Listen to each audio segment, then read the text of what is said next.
Hello everyone, welcome to the December edition of the Kent Northwest Kidney Center in-service. Today we'll discuss COVID vaccines, which are coming soon to a dialysis unit near you. In this in-service, I'll do my best to answer questions regarding the COVID vaccine. Now, the one question I will not be able to answer is when the vaccine will come to our dialysis unit. The Northwest Kidney Center has petitioned with the state to be a site of administration of the vaccine, but specifics regarding distribution and timing are not currently available. As you all know, the COVID-19 pandemic has been caused by the SARS-CoV-2 virus, and the global toll it has taken on lives and the economy is staggering. In Washington State alone, there have been 215,000 cases and over 3,000 deaths. In the United States, there have been 17 million cases and 308,000 deaths. Worldwide, there have been 74 million cases and 1.65 million deaths. The economic impact has been huge. This graph shows the percentage change in gross domestic product with various recessions over the past 30 years. Shown in purple is the recession caused by the COVID-19 pandemic, representing a staggering decline compared to other recessions. Vaccination has the potential to end the pandemic. So that'll be the discussion of today's in-service. The format for today's talk is question and answer. So with no further rambling on my part, let's begin. What is a vaccine? So a vaccine is a product that stimulates your immune system to respond and produce antibodies, like it would if you were to be exposed to a virus. After getting vaccinated, you develop immunity to a disease without having to get the disease first. How long does it normally take to produce a vaccine? So the development of a novel vaccine is a complex and lengthy process. It generally takes 10 to 15 years. Interestingly, in February of 2020, the World Health Organization said that it did not expect a COVID-19 vaccine to become available in less than 18 months, even with international collaboration. A vaccine has never been produced in less than 1 year in all of human history until now. Why were scientists able to produce the COVID-19 vaccine so quickly? Well, there are several factors. For starters, there were ongoing coronavirus vaccine trials already in place. Companies have been working on a coronavirus vaccine ever since SARS, or the severe acute respiratory syndrome, and MERS, the Middle East respiratory syndrome, 15 to 20 years ago. And Moderna had already instituted a vaccine for the MERS surface antigen in phase 2 trials, which is one of the main reasons why they were able to accelerate their project forward. Second of all, the genetic sequence became available very early on in the pandemic. So the coronavirus was first detected in December of 2019, and by January 11th, the vaccine had already been published and made available to countries around the world.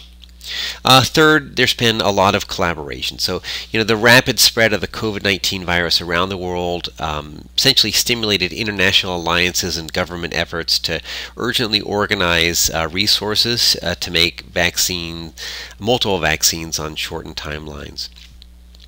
And finally, Operation Warp Speed. Basically, on May 15th of this year, the U.S. government announced a federal funding program called Operation Warp Speed, which had the goal of essentially creating a vaccine by the end of the year and manufacturing 300 million doses by January of 2021. It looks like it was successful in accomplishing its goal. Okay, so how effective does a vaccine need to be in order to stop the pandemic? Well, specifically in the case of COVID-19, a vaccine efficacy of 70% is needed to stop the pandemic. If the virus only has 60% or less, it's unlikely that would provide enough herd immunity to stop the spread of the virus alone. Okay, so what are the general types of vaccines that are available? So there are many types of vaccines. These include whole inactivated virus vaccines such as polio, the live attenuated vaccines such as MMR, measles, mumps, and rubella. There are protein-based vaccines such as influenza, and these are produced through recombinant DNA technology. And essentially, a researcher will insert DNA encoding a particular antigen such as a virus, surface protein into cells in the lab, and then the cells produce that particular proteins, which are subsequently purified for injection into people, and then the body then mounts an immune response to that particular protein. But with respect to the SARS vaccines, there are two other types of vaccines that have gained favor. The first is a viral vector vaccine. Basically, what you do is you take a gene for a particular protein, in this case the surface spike on the coronavirus, and it's cloned using recombinant technology, and then you insert it into a modified viral vector, and then the virus is injected into a person. The human cells take up that virus, and then they make the viral surface protein, which triggers an immune response. And then many of you have heard of the so-called mRNA vaccines. This is new vaccine technology. So-called mRNA vaccines, or messenger RNA vaccines, contain the genetic code for the spike on the COVID-19 virus surface. The mRNA is directly injected into humans rather than injecting them into cells in a lab, and your own cells end up becoming a factory for your own vaccine. Basically, mRNA gets injected into the muscle, and so the first cells to start producing the protein are muscle cells, but then the mRNA gets delivered to multiple types of cells, including certain cells called antigen presenting cells, which are very good at presenting antigens to the immune system. Huge advantage of the messenger RNA vaccine, it is faster to make, so you don't have to go through the lengthy process of producing and purifying a protein in culture for later injection into a human, and you can design an mRNA vaccine in a matter of weeks just with a computer, and that's what they did. Okay, what COVID-19 vaccines are currently or close to becoming available? Okay, so there are three viral vector-based vaccines. These are the Oxford AstraZeneca, the Sinovac vaccine made in China, the Sputnik V vaccine made in Russia. And then there are two mRNA vaccines available, one by Pfizer and the other one by the pharmaceutical Moderna.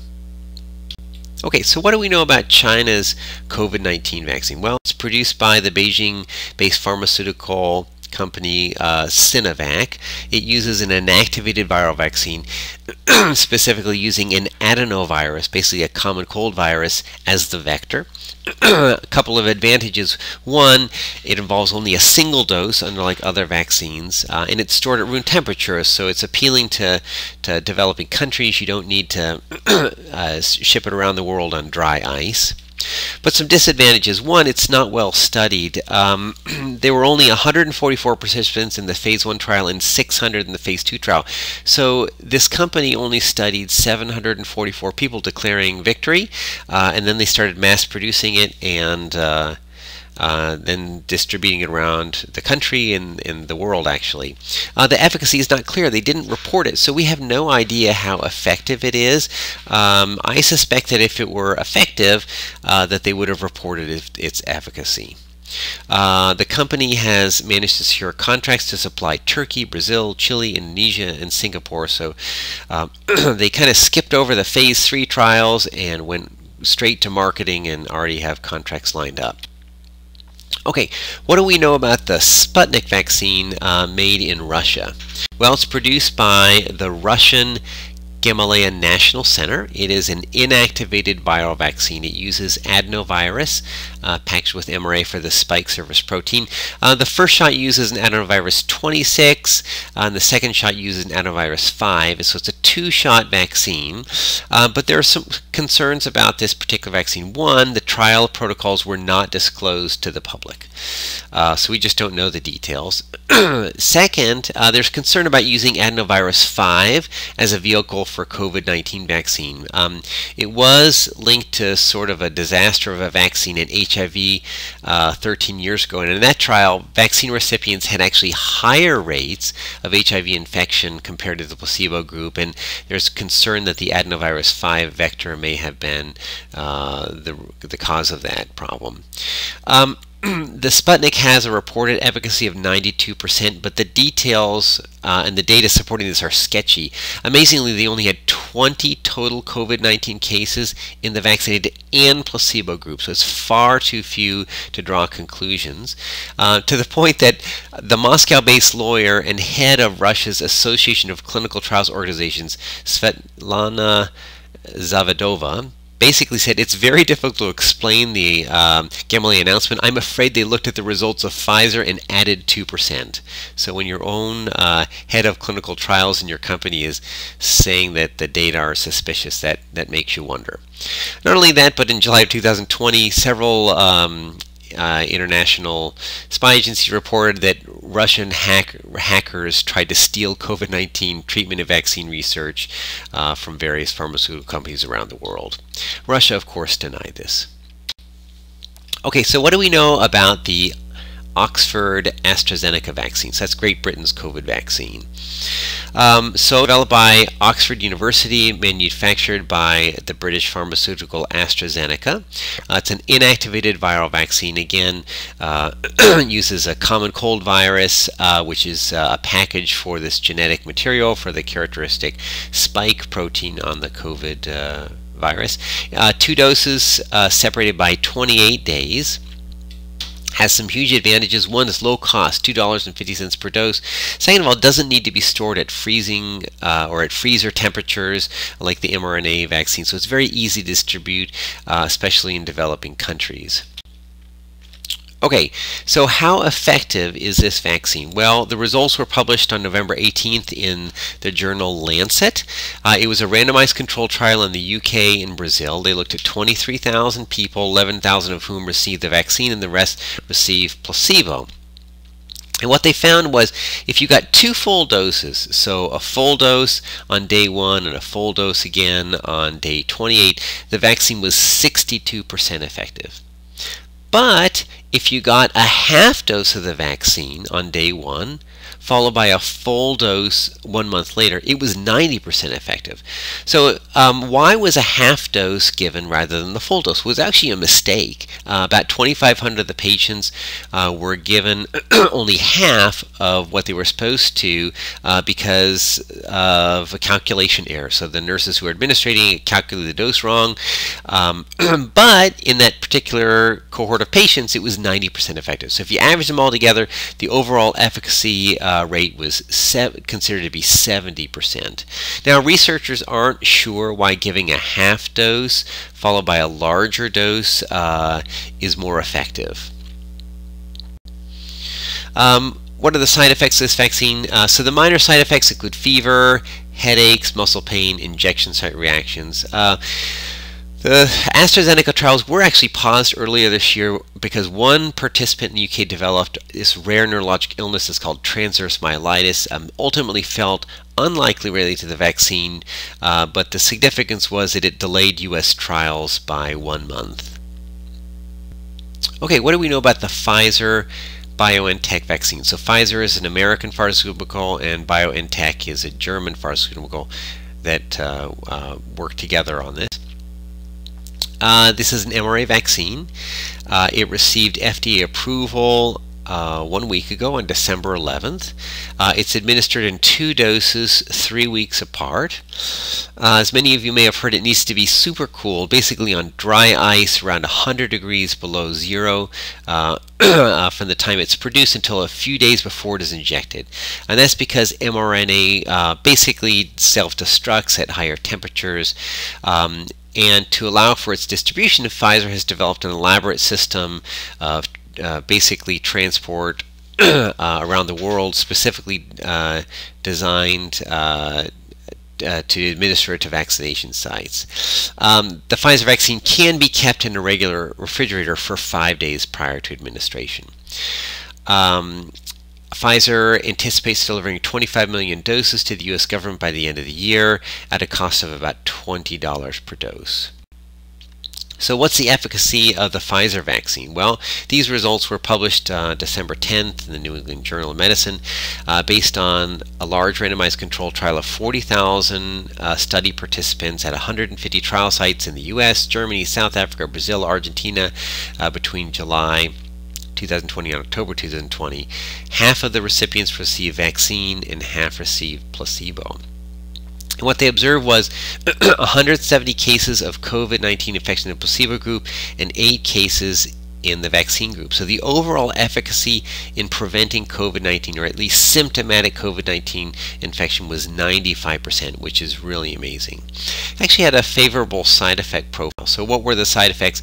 Mild side effects included injection site pain and redness, fatigue, chills, joint pain and fever, and then muscle pain at the site of injection. There have been a few reports of difficulty breathing, swelling of the face, throat, and rash. And in fact, a dose was administered in Alaska, I think it was yesterday, or 2 days ago anyway, and one lady developed shortness of breath, had to actually be hospitalized overnight. Okay, what do we know about the Moderna vaccine? So Moderna is a U.S. Pharmaceutical company. It's also an mRNA vaccine.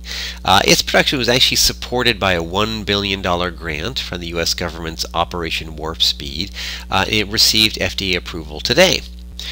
It's administered in 2 doses separated by 4 weeks. Moderna says that its vaccine can remain stable at 36 to 46 degrees Fahrenheit, basically the temperature of a standard refrigerator, for up to 30 days.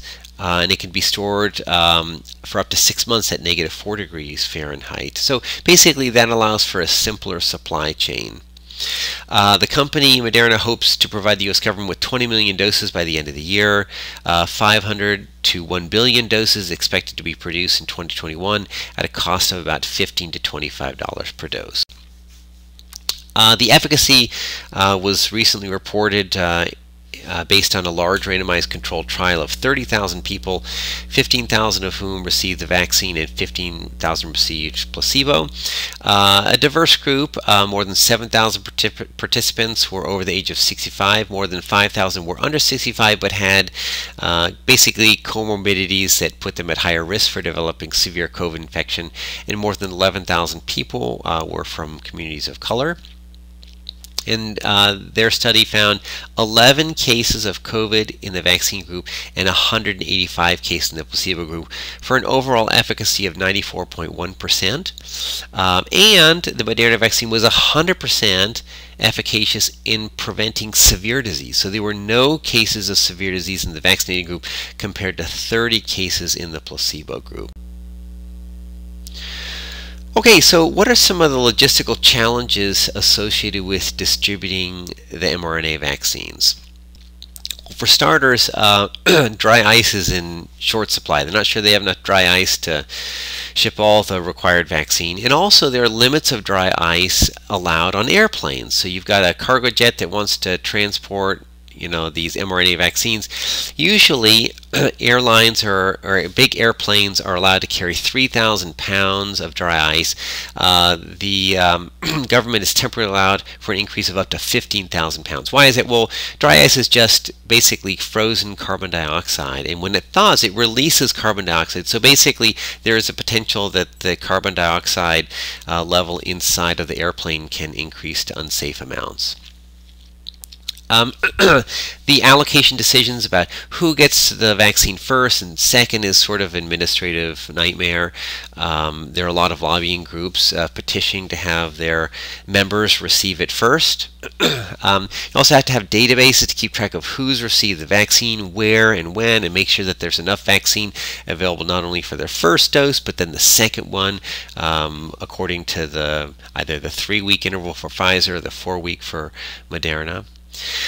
And then of course you've got to be able to convince people to accept the vaccine. So if you listen to the radio now, there are lots of advertisements touting the benefits of the COVID vaccine. Okay, is there anyone who should avoid mRNA vaccines? The current recommendation is for anyone who's had a previous anaphylactic reaction to any vaccine to hold off on receiving the mRNA vaccine. Egg allergy is not a contraindication to receiving this vaccine. Should you receive the COVID-19 vaccine if you are pregnant or breastfeeding?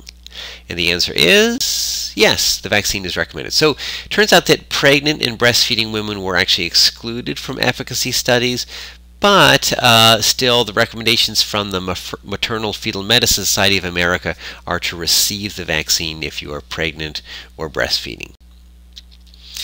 Should you get vaccinated if you've already had COVID-19? So if you've already had COVID-19, you are partially protected against another episode, although it's not 100%. So the current recommendation is to get vaccinated if you've not had the infection in the past 3 months. But if you have had it, to wait 3 months before you receive it. And this is only to save the dose for someone who is not vaccinated and has no protection. But there's no safety concern about administering the vaccine to someone who's already had the COVID-19 infection. And it's thought that the vaccine is more efficacious in preventing COVID-19 in the long run compared to actually having the infection. Okay, what is vaccine availability? Well, the United States has thus far secured contracts for the following: 100 million doses of the Pfizer vaccine, 200 million doses of the Moderna vaccine, and 300 million doses of the AstraZeneca vaccine.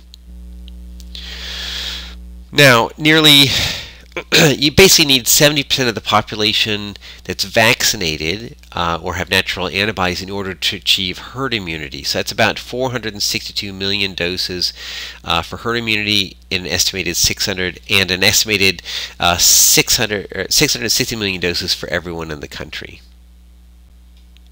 Okay, are Americans willing to receive the vaccine? Well, there was a Gallup poll conducted 2 days ago which showed that 61% of Americans say they would be willing to receive the vaccine. Men were more likely to say yes than women. Democrats were more likely to receive it than Republicans. White adults compared to non-white adults were more likely to say they would receive it. Seniors are more likely to receive it than adults ages 45 to 65. Reasons for refusal include some concern that Americans are afraid that the vaccine timeline was rushed too fast. 26% say they want to confirm the vaccine is safe before they receive it. 12% say they don't trust vaccines in general. And 10% want to wait to see how effective the vaccine is. And then 50% other reasons, including, politicization and the view that vaccines may not be necessary, etc. So how will the vaccine be distributed in Washington State? Okay, so about 222,000 doses of the Pfizer vaccine are expected for Washington State by the end of December 2020, although I just heard on the radio today that next week's shipment of vaccine has already been reduced by 40%. So I hope that's a clerical error which can be fixed soon. About 183,000 doses of the Moderna vaccine will be available by the end of December in our state. So that's enough for about 200,000 people by the end of the month, which is a good start. Now remember that the population of Washington State is about 7.6 million, so we need about 15 million doses for the whole state. There are 4 phases of distribution. Okay, so phase 1A basically prioritizes high-risk healthcare workers, of whom there are about 500,000 in our state. So basically those who work directly face-to-face with COVID-19 patients. And I believe that our staff here at the Kidney Center would fall under that category because we have COVID-19 patients in our dialysis unit. Also prioritizing this group are high-risk first responders, basically EMS, law enforcement, firefighters, ambulance, from there are about 53,000. So just to complete phase 1A, we'll need about 1.1 million doses. And I suspect that could take a month or more. Then we move on to phase 1B, okay? And this is a very broad phase that needs further definition. Basically, people of all ages with comorbidities. That is estimated to include about 3 million people, or nearly half of our population. And I'm not sure what they mean by comorbidities. I mean hypertension or kidney failure or what. So they really need to provide a little bit more granularity. But they're postponing that until they get through phase 1A. Long-term care facility residents, whom there are about 33,000 in our state. So just to complete phase 1B, we would need about 7 million doses of vaccine, and that could take months. Then we move on to phase 2. Phase 2 includes teachers, school staff, and child care workers, critical workers in high-risk settings, so basically workers who are in industry essential to the function of society, like grocery store workers, for example. People of all ages with comorbid and underlying conditions that put them at moderately higher risk. People in homeless shelters or groups with disabilities and the people who work there. People in prisons, jails, detention centers, and staff who work there. And basically all older adults not included in phase 1. Okay, and then you have phase 3 and 4, which is, phase 3, all the low-risk people, young adults, children, basically everyone else who's not included in phase 1 and 2. Okay, will you have to pay to receive the vaccine? So the answer is no. The vaccine has already been paid for by the U.S. government. But whoever administers the vaccine may be able to charge an administration fee. They can charge your insurance or your business or whatever.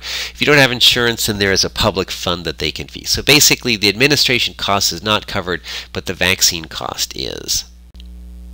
So can you stop wearing masks once you've been vaccinated? No, because we don't know if the vaccine prevents COVID-19 infection altogether or just attenuates the disease.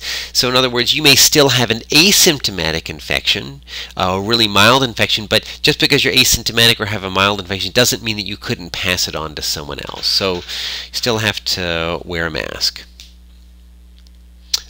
Essentially, all of the policies will remain in place. So, okay, next question. If you've received the vaccine and are exposed to someone with COVID-19, do you still need to quarantine? The answer is yes. So all of the policies regarding quarantine, mask use, social distancing will remain in place until further notice. And that's because there are a bunch of unanswered questions regarding these vaccines. Is there lasting immunity after these vaccines? Do the vaccines protect against asymptomatic cases? And do they lower the risk of spreading the virus or just decrease the severity of the infection? So we don't know this yet. It's likely that this information will become available, from the phase 3 studies, but the information is not currently available. Okay, so in summary, there are 3 COVID-19 vaccines available or soon to be available in this country, 2 mRNA vaccines, the Pfizer and Moderna vaccines, and 1 viral vector vaccine produced by Oxford AstraZeneca. All require 2 injections. The vaccines are highly efficacious, particularly the mRNA vaccines. The distribution of mRNA vaccines is challenging, mostly because the vaccines need to be kept very, very cold on dry ice. The vaccines are generally well tolerated. There have been a few rare anaphylactic reactions reported, but these are rare. As of December 15th, 61% of Americans say they're willing to receive the vaccine. Need to get that up to 70%. It will take at least a few months to get through phase 1 vaccine administration. Probably will take a year before everyone in this state is vaccinated. So that means that masks and social distancing and Zoom meetings are not going away anytime soon. Okay, quiz time. So what is unique about the Pfizer and Moderna vaccines? The answer is these are the first mRNA vaccines ever to be clinically available. We've had the concept of mRNA vaccines for 30 years, but this is the first time. But essentially, the research was accelerated by the COVID pandemic. Next question. How many doses of vaccine are needed per person? That's right. 2 doses separated by 21 days for Pfizer or 28 days for the Moderna and the Oxford AstraZeneca vaccines. Name 3 reasons why scientists were able to come up with a COVID vaccine so quickly. Excellent. So basically, when there were previous coronavirus vaccination studies already ongoing, the genetic sequence of the COVID virus was already known by January 11th, so 1 month after the pandemic first appeared. There's been international collaboration. And the 4th one, which I didn't list here, is that there has been funding through Operation Warp Speed. So again, $1 billion sent to Moderna. What are common side effects of the vaccines? That's right. Injection site pain and redness, fatigue, chills, joint pain, fever, muscle pain. Again, there is a potential for severe reactions, particularly with breathing difficulty, but these are rare. Is it possible to get COVID-19 infection from the vaccines? And the answer is no. Okay, so thank you very much for listening to this in-service. Have a happy and safe holiday season, and dream of receiving the vaccine soon.